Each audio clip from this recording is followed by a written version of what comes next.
Jangareddygudem municipal కార్యాలయం నందు council సమావేశం జరిగింది. మున్సిపల్ కమిషనర్ భవానీ ప్రసాద్ అధ్యక్షతన జరిగిన ఈ సమావేశంలో చైర్పర్సన్ బత్తిన నాగలక్ష్మి పాల్గొన్నారు.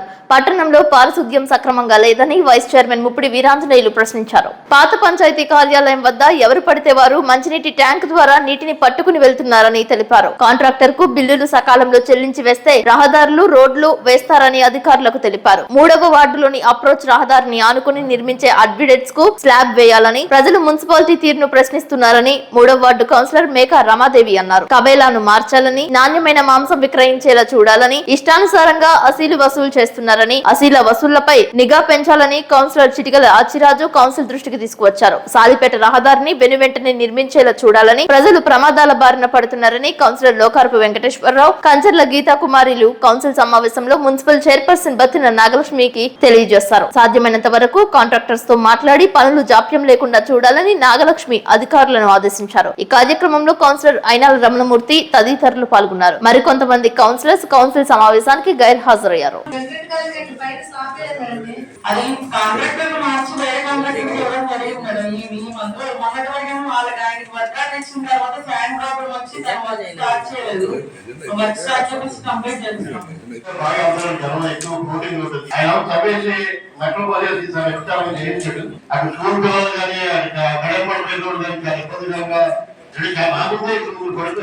దాన్ని మరి ఎప్పుడు మాట్లాడుతున్నది అదే ఈ వర్క్ స్టార్టింగ్ రోడ్డుకి తర్వాత మనం ఎగ్జిక్యూషన్ చేసే రోడ్డుకి కొంచెం డీవియేషన్ వచ్చిందండి. దాన్ని మనం వర్క్ అప్రూవల్ కోసం పంపించాం. ఆ అప్రూవల్ అవగానే కాంట్రాక్ట్ స్టార్ట్ చేస్తారని చెప్తున్నారు.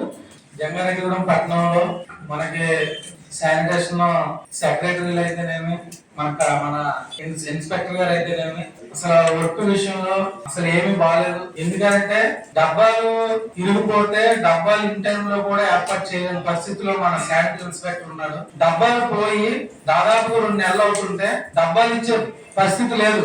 ఎందుకంటే అంత నిర్లక్ష్యంగా వ్యవహరిస్తున్నారు మేడం గారు, శానిటరీ ఇన్స్పెక్టర్ గారు.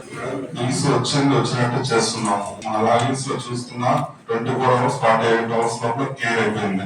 లాగిన్ లో ఎక్కడ కూడా ఒక్క రోజు ఆపాము. ప్రాసెస్ లో కొంచెం ఎలాబరేటెడ్ గా ఇక్కడ మనకు అకౌంటెంట్ లేదు. ఫస్ట్ ఇంకోటి వాటర్ ట్యాంక్ లిమిట్తో అక్కడ ఒక కనెక్షన్ ఇవ్వడం జరిగింది. పూర్వం నుంచి అక్కడే ఉంది. అయితే మనం ఇక్కడికి వచ్చిన తర్వాత అక్కడ పట్టించుకునే నాదులు లేక అక్కడ వాటర్ ట్యాంకులు ప్రైవేట్ వ్యక్తులు విపరీతంగా తీసుకెళ్లిపోతున్నారు. ట్యాంకులు అక్కడ కలెక్షన్ తొలగించకపోతే కుదరదు.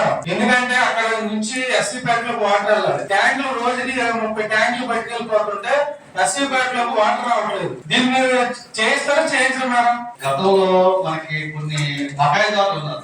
మున్సిపల్ బోర్డు ఏర్పాటు కానించి కూడా ఆ బకాయిదారుల మీద యాక్షన్ తీసుకున్నామని చెప్పి గత కమిషనర్ గారు కూడా చెప్పారు. అలాగే తర్వాత కూడా 2-3 సార్లు సభ్యులందరూ కూడా అడగడం జరిగింది. దీని మీద పురోగతి ఎంతవరకు వచ్చింది, ఆ బకాయిదారులు మనకి మున్సిపాలిటీకి ఎంతవరకు రికవర్ అయింది, దాని వివరణ కావాలి. బకాయిదారులందరి మీద కూడా కేసులు నమోదు చేయడం, అందరూ కూడా నంబరింగ్ వచ్చింది కోర్టులో కూడా. వాళ్ళందరూ కూడా కట్టే విధంగా చర్యలు తీసుకుంటాము. రెండవది రేట్ల విషయంలో చెప్పడం జరిగింది. రేట్ల విషయంలో కూడా ప్రజల్లో చైతన్యపరచడానికి మనం బోర్డులన్నీ కూడా ఫిక్స్ చేశాము. ఆ బోర్డులకు అనుగుణంగా మాత్రమే చెల్లించాలని చెప్పాము. ఆ విధంగానే తీసుకుంటున్నాం. ఎక్కడైనా ఉన్నట్టయితే రాతపూర్వకంగా ఆధారపూర్వకంగా వస్తే మాత్రం మనం అతని టెండర్ రద్దు చేయడమే కాదు, కౌన్సిల్ లో పెట్టి రద్దు చేస్తాం.